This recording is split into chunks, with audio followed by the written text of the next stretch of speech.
Welcome all the student of class 8. Today we are discuss about the class 8 computer. So welcome all the student in computer online classes.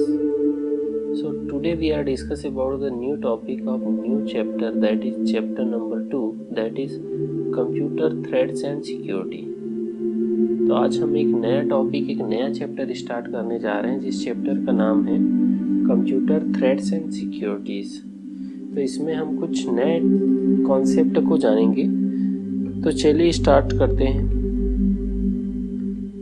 तो inside this chapter we will learn about the following topic.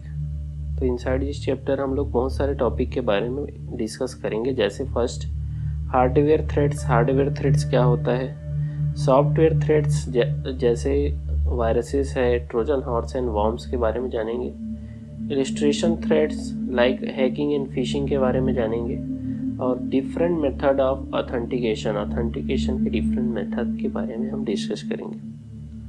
और इसके अलावा जो है what is encryption and decryption के बारे में जानेंगे। और इसके लास्ट में हम लोग जानेंगे एंटीवायरस एंड फायरवॉल। यानी पूरा कॉन्सेप्ट जो है हमारे सिस्टम की सिक्योरिटी से रिलेटेड सारे टॉपिक इस चैप्टर के अंदर हम डिस्कस करेंगे। कोई भी अगर आपको प्रॉब्लम होगा तो आप मेरे को क्या कर सकते हैं, कमेंट कर सकते हैं। तो चलिए स्टार्ट करते हैं। तो सबसे फर्स्ट हम स्टार्ट करते हैं इंट्रोडक्शन।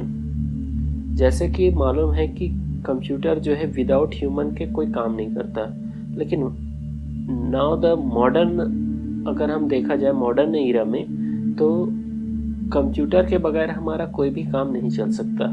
इसका मतलब हम देखते हैं तो सारा इन्फॉर्मेशन हमारा जो है वो कंप्यूटर में सेव रहता है। अगर हमारा सिस्टम कभी भी अगर ख़राब हो जाता है, चाहे वो रीज़न कोई भी हो, चाहे हमारा सॉफ्टवेयर ख़राब हो जाए या हार्डवेयर ख़राब हो जाए, तो हमारे डेटा जो या इन्फॉर्मेशन जो सिस्टम में स्टोर्ड है वो क्या हो जाएगा, इरेज हो जाएगा, हट जाएगा। तो हमको बहुत ज़्यादा क्या हो सकता है, प्रॉब्लम हो सकता है। सपोज़ एक बैंक के बारे में सोचिए, अगर एक बैंक जो है काम करता है, उसमें अगर पूरे जो जितने उसके कस्टमर रहते हैं सारे अकाउंट से रिलेटेड उनके पास इंफॉर्मेशन रहता है। अगर उस बैंक का डेटा अगर डिलीट हो जाए तो आप ही लोगों का, कितने लोगों का वहाँ पे बैंक अकाउंट रहता है, तो उससे क्या होगा कि आपके अकाउंट से रिलेटेड सारी इन्फॉर्मेशन वहाँ पे डिलीट हो जाएंगी। तो उसको काम करने में कितना क्या होगा, कॉम्प्लिकेशन का सामना करना पड़ेगा। यानी हम आज के समय में जब कंप्यूटर आ गया है तो उसकी सिक्योरिटी के बारे में भी और कौन कौन से प्रॉब्लम आ सकते हैं इसको जानना ज़रूरी है। तो जो प्रॉब्लम रहता है उसी को बोला जाता है थ्रेट्स,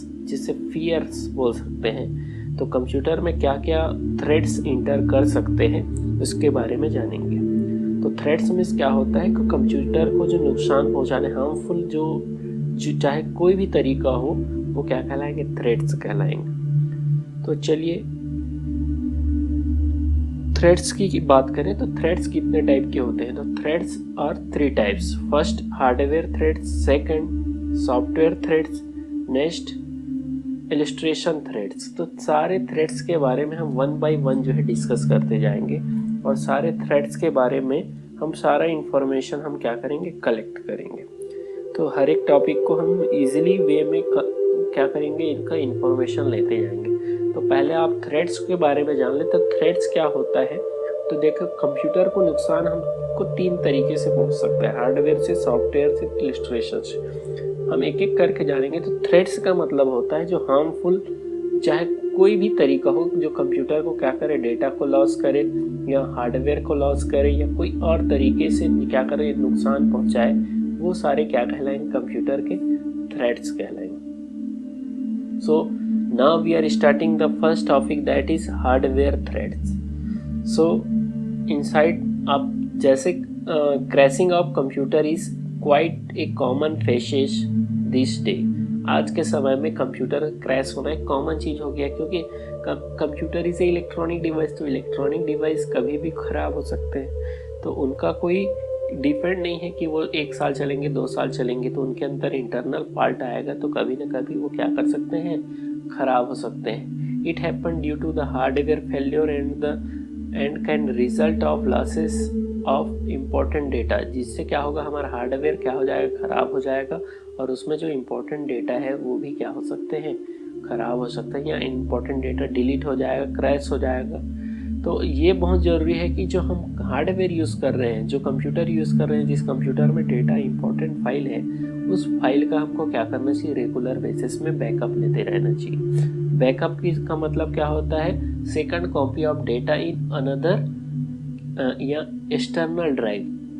तो इसका मतलब क्या होता है, बैकअप का मतलब हमारे पास जो इम्पोर्टेंट डेटा है उस डेटा का एक सेकंड कॉपी हम किसी और दूसरी जगह कॉपी करके रख दें। सपोज एक एग्जांपल से समझते हैं कि आपके पास एक कॉपी है, सपोज आपका कॉपी, तो ये तो कोई इलेक्ट्रॉनिक डिवाइस है नहीं, लेकिन फिर भी अगर हो सकता है कि आपका कॉपी कभी क्या हो जाए, चोरी हो जाए। तो आपका कॉपी अगर चोरी हो जाता है तो आप क्या करेंगे, आपके पास फिर से नया कॉपी लिखना पड़ेगा दूसरे से लेकर। अब ये तो पूरे क्लास का कॉमन कॉपी है, कॉमन सब्जेक्ट होता है तो आप लिख लेते हैं, लेकिन कंप्यूटर के अंदर अगर कोई डेटा जो है अगर लॉस हो जाए तो वो कहाँ से डेटा को एक्सेस कर पाएगा। तो इसलिए क्या करना चाहिए, कंप्यूटर में जो इम्पोर्टेंट डेटा है उसको क्या करना चाहिए, हमारे CD DVD मैग्नेटिक टैप है या पेन ड्राइव या एक्सटर्नल हार्ड डिस्क में क्या करना चाहिए, एक कॉपी सेव करके रख देना चाहिए। जिससे क्या हो पाएगा कि हमारा अगर डेटा लॉस भी हो जाता है कल के दिन में, तो हम उस पेन ड्राइव CD DVD से उस डेटा को क्या कर सकते हैं, फिर से हम अपने सिस्टम में डाल सकते हैं। तो ये बेनिफिट हो जाएगा। साथ ही देखते हैं, it as a well as know the fact that the hard disk and the power supply are the most frequently crash part of the computer system. एक जो है अभी तक गेसिंग किया गया है कि सबसे ज़्यादा कंप्यूटर में क्या ख़राब होता है, तो उसमें दो चीज़ ज़्यादा ख़राब होते हैं। एक होता है हार्ड डिस्क जो इंटरनल पार्ट्स होता है, और दूसरा होता है पावर सप्लाई, जिससे हमारे सिस्टम जो है क्या हो जाएगा, पूरा वेस्टेज हो जाएगा। तो कोई भी हार्डवेयर थ्रेड्स अगर आता है तो हमारे सिस्टम के डेटा के लॉसेस होने के चांसेस है, इसलिए हमको क्या कर लेना चाहिए, डेटा का एक बैकअप लेना चाहिए। तो आपको मालूम होना चाहिए हार्डवेयर थ्रेड्स क्या कहलाएगा। अगर मैं बोलूँ कि आपके CPU में आग लग गया, बर्न हो गया, तो उस कंडीशन में क्या कहलाएगा, हार्डवेयर थ्रेड्स कहलाएगा। कोई इंटरनल पार्ट्स अगर वहाँ का रैम खराब हो गया तो वो हार्डवेयर थ्रेड्स कहलाएगा। तो इंटरनल पार्ट्स अगर खराब होता है जिससे आपके डेटा लॉस होने के चांसेस है, वो सारे क्या कहलाएंगे, हार्डवेयर थ्रेड्स कहलाएंगे। नेक्स्ट आते हैं, नेक्स्ट टॉपिक है आपका इन्फो बाइट। देखिए हार्डवेयर थ्रेड्स के अंदर एक आपको इंफॉर्मेशन बाइट दिया गया है कि हार्डवेयर थ्रेड्स और often cases to the suddenly power out voltage और सर्ज। यानी कई बार क्या होता है कि हम कंप्यूटर चलाते रहते हैं और हमारे घर में जो इलेक्ट्रिसिटी आता है उसका फ्लक्चुएशन बहुत ज़्यादा होता है, कभी एकदम कम हो जाए, कभी बहुत ज़्यादा वोल्टेज जो है हाई हो जाता है। तो इस टाइप के केसेस में क्या होता है, हमारे सिस्टम के क्रैश होने के चांसेस बढ़ जाते हैं। तो हमारे सिस्टम को इससे बचाने के लिए एक डिवाइस हमको यूज़ कर सकते हैं जिसका नाम है UPS, इंटरप्टेबल पावर सप्लाई। ये क्या करेगा, हमारे सिस्टम को एक लिमिट में पावर सप्लाई करेगा, वोल्टेज कम भी हो या ज़्यादा भी हो, एक लेवल में हमारे सिस्टम को क्या करेगा, इलेक्ट्रिसिटी प्रोवाइड कराएगा, जिससे हमारा सिस्टम सेफ रहेगा। हमारे सिस्टम को कभी भी ऐसा नहीं होगा कि वोल्टेज कम मिल रहा है या ज़्यादा मिल रहा है। एक जितना उसको पावर सप्लाई चाहिए उतना पावर सप्लाई क्या करेगा, UPS प्रोवाइड कराएगा, जिससे हमारा सिस्टम क्या रह जाएगा, सेफ रहेगा। यानी हार्डवेयर फेल्योर होने के चांसेस, जो हार्डवेयर थ्रेड्स होने के चांसेस क्या हो जाएंगे, कम से कम हो जाएंगे। इसके बाद नेक्स्ट आते हैं सॉफ्टवेयर थ्रेड्स के बारे में। तो सॉफ्टवेयर थ्रेड्स क्या होता है कि देखिए, सॉफ्टवेयर थ्रेड्स आप जानते होंगे कि सिस्टम में कई सारे क्या करते हैं, हम फाइल से रिलेटेड इंफॉर्मेशन को कलेक्ट करते हैं। उन्हीं फाइल में कुछ ऐसे फाइल हो सकते हैं जो हमारे सिस्टम को क्या करे, नुकसान पहुंचाए। तो देखिए, soft threads many of the powerful software have help to automatically tedious process and have the reduce the paperwork to the great extent. However, the malicious software like the viruses, trojan and worms are the equally powerful to destroy or corrupt important data. जैसे हमारे system में कई सारे क्या होते हैं, powerful software होते हैं जो हमको क्या करते हैं, कई सारे कामों को करने में क्या करता है, ईजी होता है। जैसे पेपर वर्क को क्या करता है, रिड्यूस कर देता है, जिससे हम कम समय में ज़्यादा अच्छे से काम कर सकते हैं, जिससे हमारे सिस्टम की एफिशिएंसी बढ़ती है। लेकिन कुछ ऐसे सॉफ्टवेयर भी होते हैं जैसे वायरसेस है, ट्रोजन हॉर्स है, वॉर्म्स है, वो भी इक्वली पावर है, लेकिन एक जो है हमारे लिए हेल्प कर रहा है और एक जो है ये पावरफुल क्या कर रहे हैं, डिस्ट्रॉय कर रहे हैं, सिस्टम के फाइल को करप्ट कर रहे हैं, डेटा को डिलीट कर रहे हैं। तो they are one of the most dangerous software threats. तो आपको याद रहना चाहिए कौन कौन से मोस्ट डेंजरस सॉफ्टवेयर थ्रेट्स हैं। Viruses, trojans and worms are the equally powerful क्या है, जो है सॉफ्टवेयर थ्रेट्स हैं। तो जो क्या करते हैं, हमारे सिस्टम में इंटर कर लेंगे और इंटर करने के बाद जो है उसमें जो इम्पोर्टेंट डेटा है उसको क्या कर देंगे, डिलीट करना चालू कर देंगे। They are one of the most dangerous software threats you already learn in the previous class. हमने 7 में इसके बारे में जाना था कि सॉफ्टवेयर थ्रेट्स क्या क्या होते हैं, कैसे आपके सिस्टम को इंटर कर सकते हैं। Hence some application do not function normally and the end of the disturbing the system performance। कुछ ऐसे सॉफ्टवेयर थ्रेड्स होते हैं जो सिस्टम में इंटर करेंगे और आपके सिस्टम के परफॉर्मेंस को क्या कर देंगे, आपको जैसा फंक्शन करना है वैसे करने नहीं देंगे, या फिर हो सकता है आपके सिस्टम का परफॉर्मेंस बहुत लो हो जाएगा। ट्रोजन और hidden program that are triggered automatically and deleted important data on the system. ये ट्रोजन हॉर्स ऐसे छुपे रहते हैं आपके सिस्टम में, जब उसको ज़रूरत पड़ेगा ऑटोमेटिकली अपने क्या करेगा, फाइल के ऊपर हमला करेगा, वार करेगा और इम्पोर्टेंट डेटा को क्या कर देगा, डिलीट कर देगा। और worms are highly destructive program which self replicate and spread to other system easy. आपने पढ़ा है 7th में, वॉर्म्स क्या होते हैं, सेल्फ रिप्लिकेट प्रोग्राम होते हैं। सेल्फ रिप्लिकेट का मतलब इसमें ह्यूमन की जो है, ह्यूमन कुछ करे या ना करे, वो ऑटोमेटिकली क्या हो जाएगा, अपने जो संख्या है उसको क्या करेगा, इंक्रीज करते जाएगा। They can effect an entire computer network, और साथ ही साथ पूरे कंप्यूटर नेटवर्क को ये क्या कर देगा, चोक कर सकता है। तो इतना ये जो है सॉफ्टवेयर थ्रेड्स जो है इतने हार्मफुल होते हैं कि हमारे सिस्टम में अगर ये इंटर कर लिए तो हमारे सिस्टम को क्या कर सकते हैं, अगर चाहे वायरसेस हो तो उनका अलग काम है, वहीं अगर ट्रोजन हॉर्स है तो उसका अलग काम है, वॉर्म्स है तो उसका अलग काम है, लेकिन ये कहीं ना कहीं हमारे सिस्टम को क्या कर रहे हैं, हार्मफुल है। इसके अलावा भी जैसे स्पायरवेयर हो सकते हैं, इसके अलावा भी जो है हमारे मालवेयर्स हो सकते हैं, रूटकिट्स हो सकते हैं, ये भी क्या करेंगे, हमारे सिस्टम को नुकसान पहुंचाने का काम करते हैं। तो ये सॉफ्टवेयर थ्रेड्स होते हैं जिसके थ्रू हमारे सिस्टम में अगर कोई भी प्रकार का अनवांटेड प्रोग्राम अगर इंटर कर लेता है, चाहे वायरस हो, ट्रोजन हॉर्स हो, वॉर्म्स हो, तो ये हमारे सिस्टम के लिए बहुत ही क्या है, हार्मफुल है। चलिए नेक्स्ट स्लाइड में आते हैं। तो इन्फो बाइट दिया हुआ है, हिस्ट्री बाइट दिया हुआ है, तो यहाँ पे पढ़ लेते हैं हिस्ट्री बाइट में क्या दिया हुआ है। फिर wedding animal, Christmas tree, brain, vanilla, cascade and the Proto 4096 are the name of the some earliest computer virus। ये क्या है, अर्लीस्ट कंप्यूटर वायरस का एग्जाम्पल है। तो आपको इसको याद रखना है क्योंकि ये इम्पोर्टेंट है, आपको मालूम होना चाहिए कि कोई भी नेम पूछा जा सकता है। क्रिसमस ट्री क्या है, तो आपको मालूम होना चाहिए कि अगर कंप्यूटर सब्जेक्ट के अंदर पूछा जा रहा है तो ये क्या है, एक वायरस है जो है अर्लीस्ट यानी पुराना जो है कंप्यूटर वायरस के नेम से जाना जाता है, जो कंप्यूटर को क्या कहलाएगा, ये सॉफ्टवेयर थ्रेड्स के रूप में जाना जाता है। तो ये सारे क्या हैं, सॉफ्टवेयर थ्रेड्स हैं जो कंप्यूटर को नुकसान पहुंचा सकते हैं। नेक्स्ट आते हैं इलस्ट्रेशन थ्रेड्स। अब इलस्ट्रेशन थ्रेड्स क्या होता है, तो कुछ थ्रेड्स ऐसे होते हैं जैसे illustration threads just like the malicious software, unauthorised human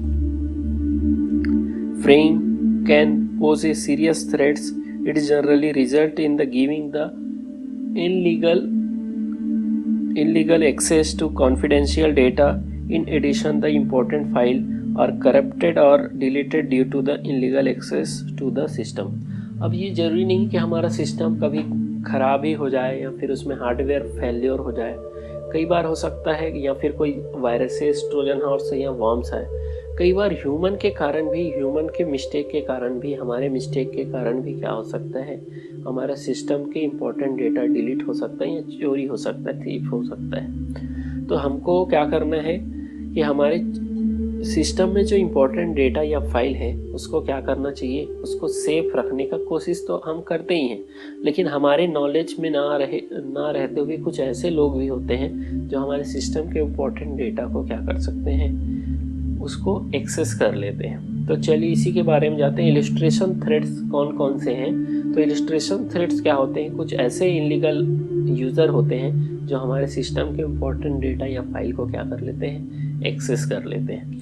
तो इसके अंतर्गत दो हम जानेंगे। फर्स्ट हम पढ़ लेते हैं हैकिंग। तो हैकिंग क्या होता है? Hacking is a method by which user access a computer in the network for which he is not authorise. Such a user is called hacker, and hacker need not to necessarily end up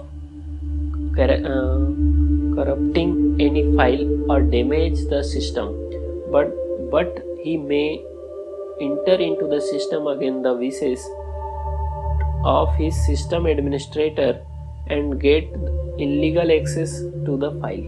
अब hacker क्या होता है? Hacker जो रहेगा हमारे system में को क्या कर लेगा, एक्सेस कर लेगा।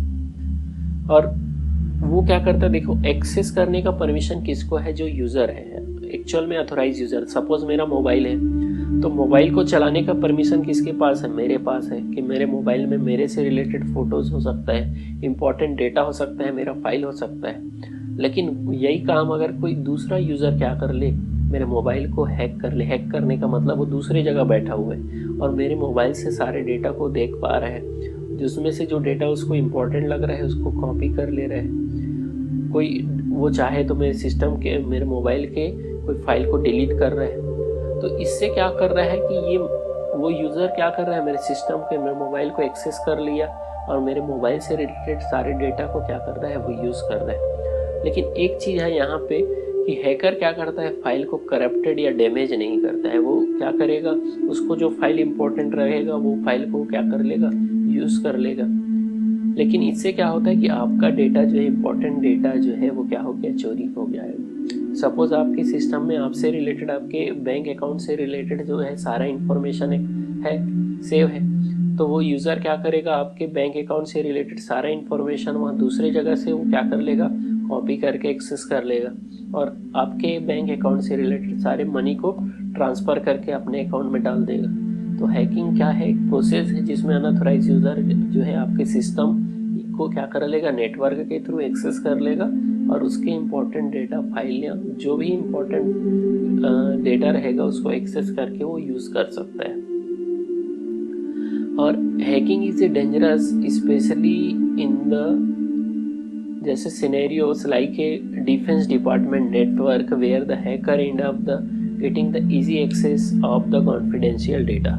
देखिए कॉन्फिडेंशियल यहाँ पे जो है हैकिंग जो है वहाँ पे बहुत ज़्यादा डेंजरस है। जहाँ डिफेंस डिपार्टमेंट है, डिफेंस डिपार्टमेंट के अगर वो डेटा को एक्सेस कर लेता है और उस डेटा जो वो जो डेटा रहता है वो कॉन्फिडेंशियल डेटा रहता है। सपोज हमारे इंडिया का जो डिफेंस डिपार्टमेंट है उसके पास डेटा है, उसको क्या कर लेता है अदर कंट्री, जैसे अभी चीन के साथ चल रहा है वॉर, तो चीन का कंट्री वाला अगर हमारे डिफेंस डिपार्टमेंट का डेटा को एक्सेस कर लिया तो उसको तो पता चल जाएगा कि इंडिया कब कहाँ वायर करने वाला है। उससे पहले वो क्या कर देगा, अपना तैयारी कर सकता है। तो हैकिंग में क्या हो जाएगा कि इसमें जो है डिफेंस डिपार्टमेंट, कई सारे डिपार्टमेंट के लिए, ह्यूमन के लिए, पर्सनल ह्यूमन के लिए भी क्या है, ये बहुत ही नुकसानदायक है क्योंकि ये हार्मफुल है। जिससे वो आपका अगर डेटा कोई दूसरा एक्सेस कर लेता है तो कहीं ना कहीं आपको क्या रहेगा, आपके डेटा चोरी होने के साथ साथ आपसे रिलेटेड सारे इन्फॉर्मेशन को क्या कर सकता है, एक्सेस कर सकता है।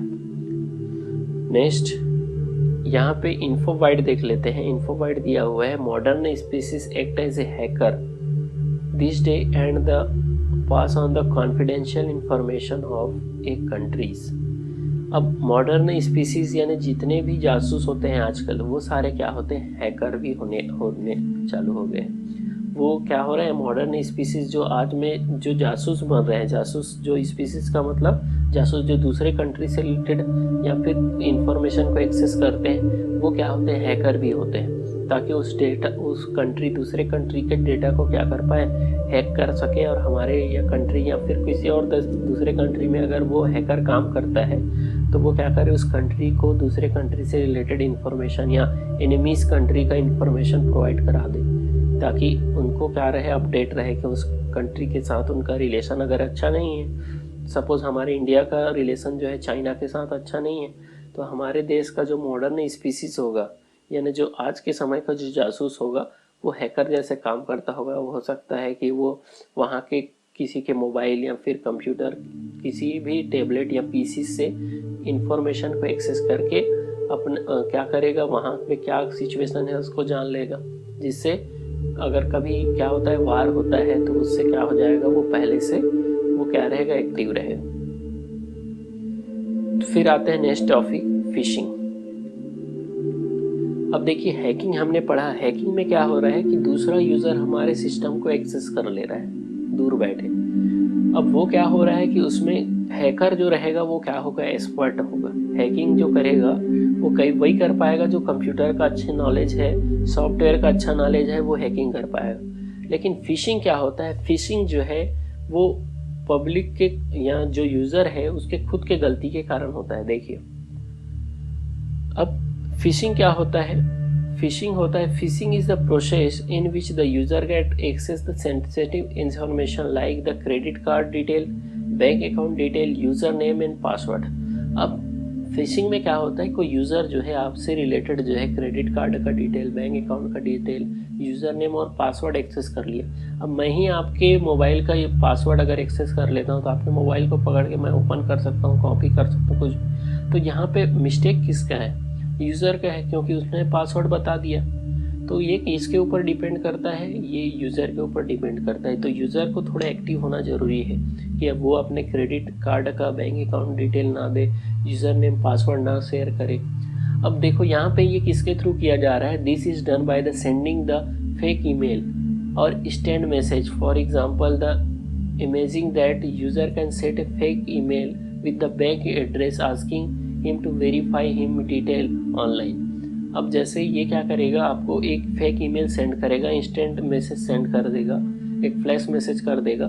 फिर आपको क्या लगेगा कि यहाँ पे आपको अपने बैंक अकाउंट से रिलेटेड सारा चीज़ क्या करना है, वेरीफाई करना है। आपको लगेगा कि ये बैंक की तरफ से आया, जबकि बैंक कभी भी आपका पर्सनल इन्फॉर्मेशन क्या नहीं करता, एक्सेस नहीं करता है। वो आपको पर्सनल इन्फॉर्मेशन मांगेगा तो बैंक के अंदर ही मांगेगा, आपको कभी भी ऑनलाइन वो एक्सेस नहीं करता है। तो आपको ये लगेगा कि बैंक जो है आपको डिटेल मांग रहा है, आप अपना सारा डिटेल जो है वहाँ पे फिल कर देंगे। फिल करने के बाद होगा क्या कि आपका सारा इन्फॉर्मेशन जैसे ही आपने सबमिट किया, सारा इन्फॉर्मेशन कहाँ चला गया, उस फिशर के पास चला गया जो इन्फॉर्मेशन को एक्सेस करना चाह रहा है। तो आपने जैसे ही इन्फॉर्मेशन यहाँ पे फिल किया, वो क्या कर लिया, उस इन्फॉर्मेशन को अपने सिस्टम में एक्सेस कर लिया, जिससे क्या हो जाएगा, आपका इन्फॉर्मेशन उसके पास चला गया तो वो आपके बैंक अकाउंट से जितना पैसा है उसको क्या कर सकता है, एक्सेस कर सकता है। तो इस प्रकार से फिशिंग भी क्या है, एक इलस्ट्रेशन थ्रेड्स है जिसमें यूज़र के मिस्टेक के कारण ये आ रहा है। अब द यूज़र में बी द अनवेयर। अब इसमें प्रॉब्लम यही आता है कि अगर यूज़र वेयर रहे, अपने आप में वो क्या रहे, अवेयर रहे, तो इससे वो बच सकता है। लेकिन अनवेयर के कारण से क्या हो जाता है, वो अपना सारा इन्फॉर्मेशन दे देता है। तो इसके लिए उसको क्या करना चाहिए, उस साइड में जहाँ पे जा रहा है उसके बारे में उसको नॉलेज होना चाहिए। साथ ही साथ उसको क्या करना चाहिए, फेक वेबसाइट के बारे में मालूम होना चाहिए, कहाँ पे कौन सा फेक वेबसाइट है उसको पहले पूरा डिटेल एक्सेस कर लेना चाहिए।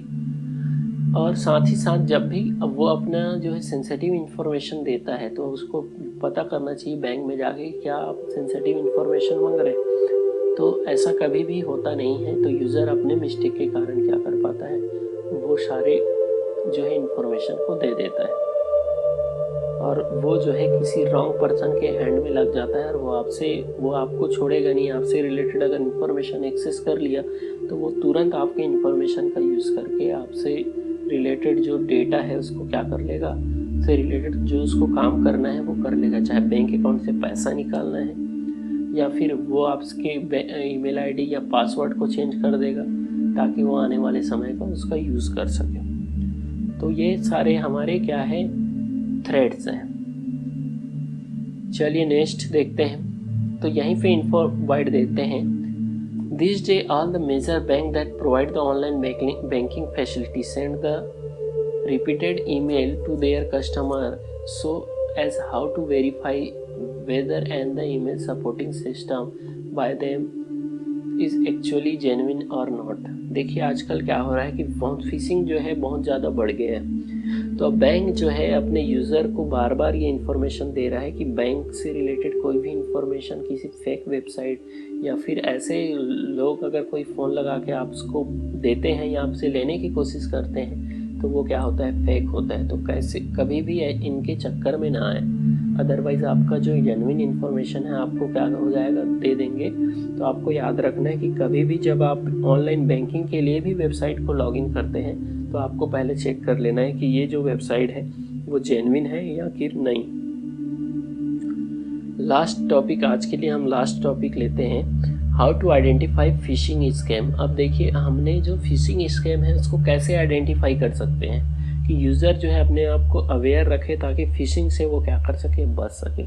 तो कैसे कैसे आप फिशिंग से क्या कर सकते हैं, अपने आप को सेफ रख सकते हैं। तो चलिए देखते हैं फिशिंग से आप कैसे अपने आप को सेफ कर सकते हैं। तो first, only fake email ask your password and the other credential. कभी भी जो है एक्चुअल जो वेबसाइट रहेगा या एक्चुअल मेल जो रहेगा, कभी भी आपको अपना पासवर्ड या क्रेडेंशियल इन्फॉर्मेशन नहीं मांगेगा। कभी भी आपसे अगर पासवर्ड मांगा जा रहा है यानी वो कहीं ना कहीं आपका गलत यूज़ करने जा रहा है। तो इस बात को आपको याद रखना है, कोई भी आपका पासवर्ड नहीं मांगता। आपका यूज़र नेम मांग सकते हैं लेकिन पासवर्ड कभी भी नहीं मांगते। सपोज़ किसी को मेरे को ईमेल करना है तो ईमेल मेरे से मांगा जा सकता है आपका ईमेल आईडी क्या है, लेकिन कभी भी मेरे से ये नहीं मांग सकते कि आपका पासवर्ड क्या है। तो पासवर्ड या फिर अदर क्रेडेंशियल इन्फॉर्मेशन जिसके बारे में केवल आपको जानकारी होना चाहिए वो कोई भी आपसे नहीं मांग सकता। Second, when a hyper link that you click from a email take you to the complete different URL which don't look like a original ones। कई सारे ऐसे होते हैं हाइपर लिंक, जैसे आप जिसमें क्लिक करते हैं जिसको हम लिंक बोलते हैं, जिसमें क्लिक करते ही क्या हो जाता है, एक नया वेबसाइट ओपन हो जाता है। तो इसको भी आपको क्या कर लेना है, चेक कर लेना है कि ये जो URL या लिंक जो है वो जेन्युइन है कि नहीं। अदरवाइज जो URL में कभी भी हमको क्या नहीं करना चाहिए, क्लिक करना नहीं चाहिए। अदरवाइज वो आपसे रिलेटेड डेटा को कॉपी करके क्या कर सकता है, सेंड कर सकता है। तो कभी भी हमको क्या करना नहीं करना चाहिए, URL जिसके बारे में हमको नॉलेज ना हो, डिफरेंट URL, अगर कोई सिक्योर जिसके बारे में जान रहे हैं वो URL है तो उसके ऊपर आप क्या कर सकते हैं, क्लिक कर सकते हैं। Next, the URL that beginning with HTTP are unsecure. देखिए हमारे वेबसाइट जब ओपन करते हैं तो जनरली www के पहले आता है HTTP। तो ये जो HTTP होता है वो अनसिक्योर होता है, जबकि जो HTTPS जो आता है वो क्या होता है, सिक्योर होता है। तो हमको जब भी लॉगिन करें, ऐसा अगर कभी भी होता है तो आपको एक बार याद कर लेना है कि वेबसाइट का जो स्टार्टिंग जो कैरेक्टर है वो आना चाहिए HTTPS। तो ये सिक्योर मोड हो जाता है जिससे हमारे डेटा के हैक होने के चांसेस क्या हो जाते हैं, कम हो जाते हैं। और इसके अलावा जो है कि small padlock so that the web page is secure. आप देखते होंगे वेबसाइट में जब लॉगिन करते हैं तो ऊपर में एक लॉक का जो सिंबल आता है, पैडलॉक का, जो बताता है हमारा सिस्टम क्या है, सिक्योर है। तो ये कुछ टिप्स है कि आप फिशिंग स्कैम से अपने आप को कैसे सिक्योर कर सकते हैं। तो इस तरह से आप अपने आप को क्या कर सकते हैं, फिशिंग स्कैम से सिक्योर किया जा सकता है, जिससे आपके डेटा के लॉस होने की या डिलीट होने या फिर कोई और दूसरे तरीके से कोई डेटा को एक्सेस करने से आप क्या कर सकते हैं, बच सकते हैं। तो आज के लिए हम इतना ही रखते हैं। आज हमने पूरा क्या जाना, थ्रेड के बारे में जाना है। अब नेक्स्ट जो रहेगा अब सिक्योरिटी मेजरमेंट। हमने अगर डेटा को लॉस, अभी तक हम जा रहे हैं कि हम अपने डेटा को कैसे कैसे लॉस कर सकते हैं। अब नेक्स्ट पार्ट में हम जानेंगे कि हम अपने सिस्टम को कैसे सिक्योर रख सकते हैं ताकि ये सारे हमारे जो डेटा लॉस होने के या हैकिंग या फिशिंग से हम क्या कर सकते हैं, बच सकते हैं। देखिए हम जो है हार्डवेयर थ्रेड्स और जो है सॉफ्टवेयर थ्रेड्स, ये तो यूज़र के ऊपर डिपेंड करता है कि उसको आप एंटीवायरस यूज़ करें या फिर हार्डवेयर के लिए आप UPS यूज़ करें। लेकिन जो मेन आता है आपका फिशिंग या और हैकिंग, उससे सिक्योर रखने के लिए यूज़र क्या क्या टेक्निक यूज़ करेगा वो ज़्यादा इम्पॉर्टेंट होता है। तो चलिए आज के लिए इतना ही रखते हैं। नेक्स्ट टॉपिक, नेक्स्ट पार्ट में हम क्या करेंगे, जो है नेक्स्ट जो है सिक्योरिटी मेजरमेंट के बारे में डिस्कस करेंगे। तो तो आपको अगर कोई प्रॉब्लम होगा तो आप यहाँ पे नीचे कमेंट्स में कमेंट कर सकते हैं कि आपको जो यहाँ पे लाइव चैट आ रहा है वहाँ पे आप क्या कर सकते हैं, कमेंट कर सकते हैं। तो कमेंट के बेसिस में आपको मैं जो है आंसर दूंगा। तो कोई आपका अगर कमेंट्स होगा तो आप यहाँ पे कमेंट कर सकते हैं। तो चलिए फिर आज के लिए इतना ही रखते हैं। तो thank you all the student. Okay bye.